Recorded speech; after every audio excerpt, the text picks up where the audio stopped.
Good day, everyone. I am Dr. Bukola Olutola, a senior lecturer at the School of Engineering, Science and Health of Independent Institute of Education here in South Africa. My presentation today is going to be on having a hand washing facility with soap and water in South Africa. And this falls under SDG 6. And want to know, we'll try to look at the predictive factors. And my co-authors are Tota and Rethabile Seutloali. Thank you. So these are the content of the presentation. WASH is about water, sanitation, and hygiene. Actually, that's just the acronym. And it's been shown that it is good for our health.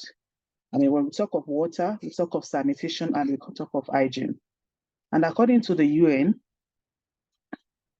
having a safe and clean drinking water and sanitation is a human right, which I believe everyone agrees to. And when we also talk of sanitation and hygiene, it also includes hand washing. You go to the toilet, you wash your hand with soap and detergent, which, I mean, will kill the germs in your hands. And if your hands are infected, you are likely to get diarrhea or cholera. So, and if we all remember during COVID-19, hand washing was a very vital prevention strategy where everybody was advised to wash their hands with soap and water, or we should use sanitizers. So this is SDG 6, like I mentioned earlier. SDG is about ensuring of availability and sustainable management of water and sanitation for health, for all. SDG is divided into it has different aspects. But today I'll be talking about SDG 6.2. And one of the indicators is the proportion of population using hand washing facility with soap and water. So in South Africa, water, sanitation and hygiene, which we all know as WASH, it's also, we have different challenges. And South Africa is actually a water scarce country. So the country faces challenges, in water, and this can lead to sanitation and hygiene problems. And if we try to understand, understanding the predictive factors of WASH will help us in, knowing, help the government in knowing what to do. So in 2017, a study was conducted looking at 42 countries, including South Africa. And the study reported that less than 50% of the population of these countries, including South Africa, had access to basic hand washing facilities at home. When we talk of hand washing facilities, we are talking of having water, soap to wash your hands.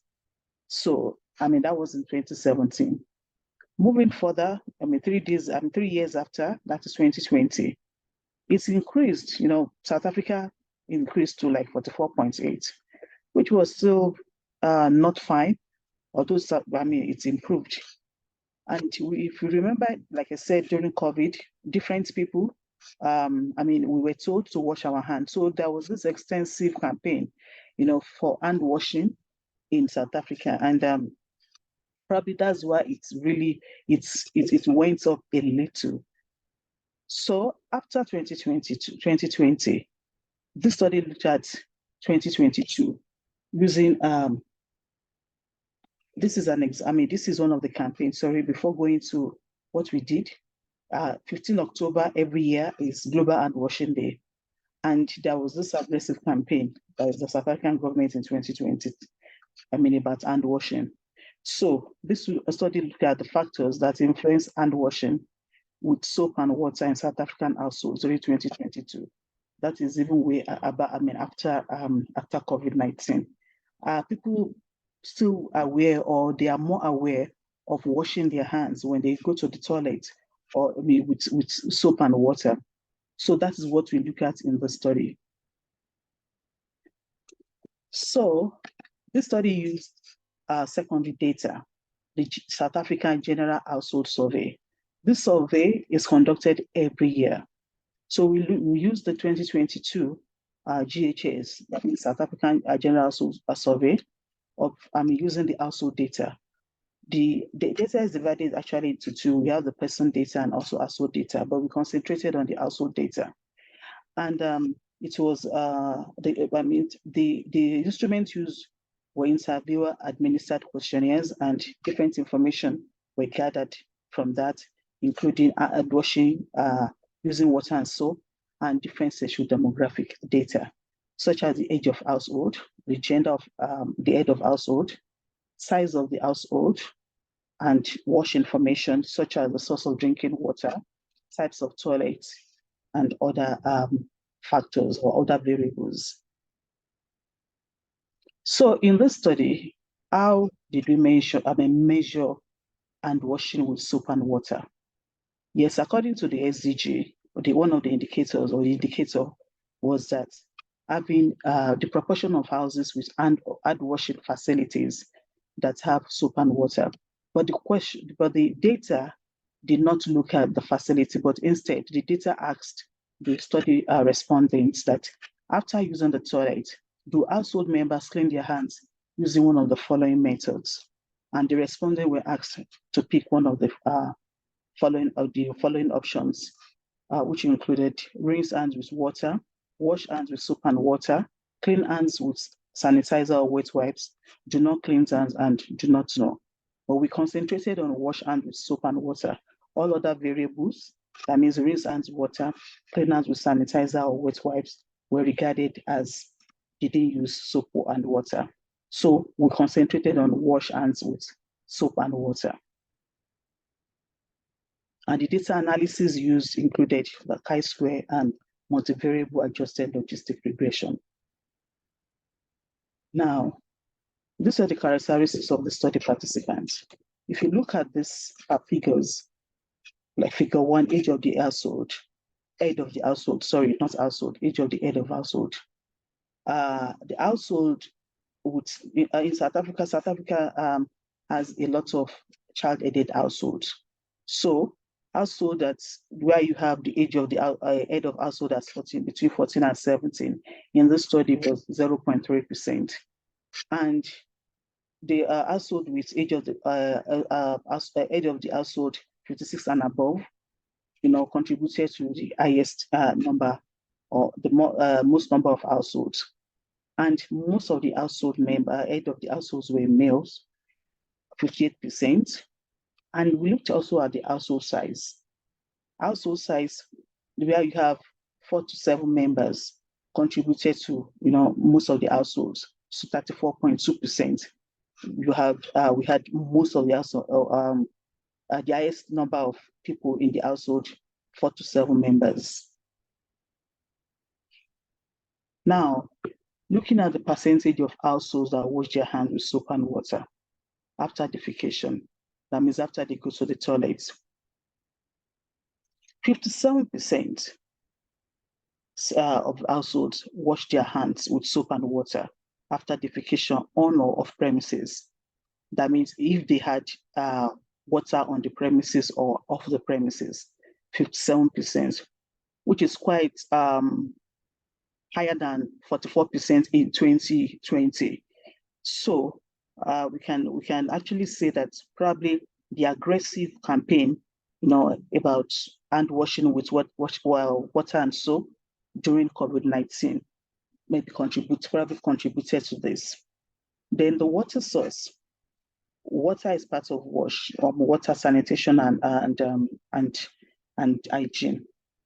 Most of the houses, 80% of the houses, the household, said that they had water on their premises, which is good. Then the proportion of households that wash their hands with soap and water, if water was on premises, that means those who had water on premises, what percentage of them washed their hands? So most of the people that had their water source on the premises, that means in their houses, most of them said that they washed their hands with soap and water after defecation.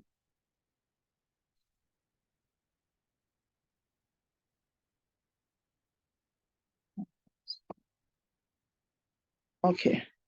Now, looking at the percentage of households using water and soap after defecation in the study population in relation to different characteristics. If we look at the age of the household, those who said, you can see the higher the age of the household, the more likely that the household would wash their hands with soap during after defecation. You can see that age of household where you had the head of household between the age of the household between of the head of household between 14 and 17 had the lowest percentage of people or of households saying that they wash their hands with soap and water. So age is, in this case, the proportion of those in 56 and above head of household, the proportion is the highest. Then the gender, there was no difference, irrespective of gender. If the head of household was male or female, there was no difference. And the wealth status of the household, which is very important. The poorest household, or the very poor household, or the poorest household, they were the ones that were not washing their hands with water and soap. Then if you look at the household size, households with more than 7 members were the ones, the least households that wash their hands with water and soap. And now if you look at the geographical location of the household, in this data, we have urban, we have traditional, and farm. So those in the traditional households, they had the lowest number of people saying that they wash their hands with water and soap. Now, water interruption, those who said they never had any water interruption during the past 12 months, those ones were like 59.3. Only 59.3 of them said they washed their hands. But the lowest ones were the not applicable one. That means those who did not have any tap water, any source of water. So those ones, very few of them, or they are the lowest number of households saying they wash their hands with water and soap. The same thing if you look at distance of water sourced from the dwelling. Living on premises is good. Having water on the premises where they are living, those ones wash their hands. More of them wash their hands with water and soap than the others. Then, if you look at treatments of water, source of drinking water, those with non-piped water, they had the lowest percentage. So, because of time, let me go to the factors associated with hand washing with soap and water in South Africa. These are the factors. After controlling for other factors, these are the factors that showed us that we could see were associated with having hand washing facilities with soap and water. The wealth status of the household, all other wealth level, there was no statistical significant difference. But the very poor ones, they were the lowest compared to the wealthy. So wealth is very important when it comes to washing your hands with soap and water after defecation. Then household members, more than 7 members. The geographic location of the household also. Those in the traditional household, they were less likely to work compared to the urban.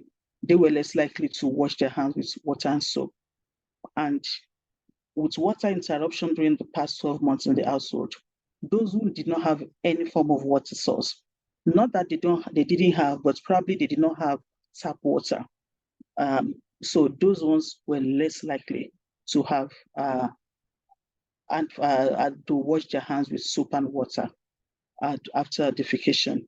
The treatment of water, those who said they never treated their water were less likely to wash their hands compared to those who said they always treated their water. The type of toilet facility, those who had non-flush toilets, that means toilet like pit latrine, they were less likely to say that they wash their hands, with water and soap after defecation. The same, like sharing of toilet facility with other households also, those who said they never shared with toilet facility with other household, they were more likely compared to those who shared with other households, in terms of washing their hands with water and soap after defecation. And we saw that refuse removal also is an important factor when it comes to water, when it comes to drinking, washing of hands with water and soap. So those who had unsafe refuse remover were less likely to wash their hands with water and soap after defecation. So in conclusion, this study shows that the work status of the household size, geographical location of household, the type of toilet facility, sharing of toilets with other households, and refuse removal were some of the factors associated with hand washing with water and soap after defecation. And if the policymakers in South Africa would look at all those factors, it will go a long way in having more people washing their hands with water and soap after defecation. Thank you.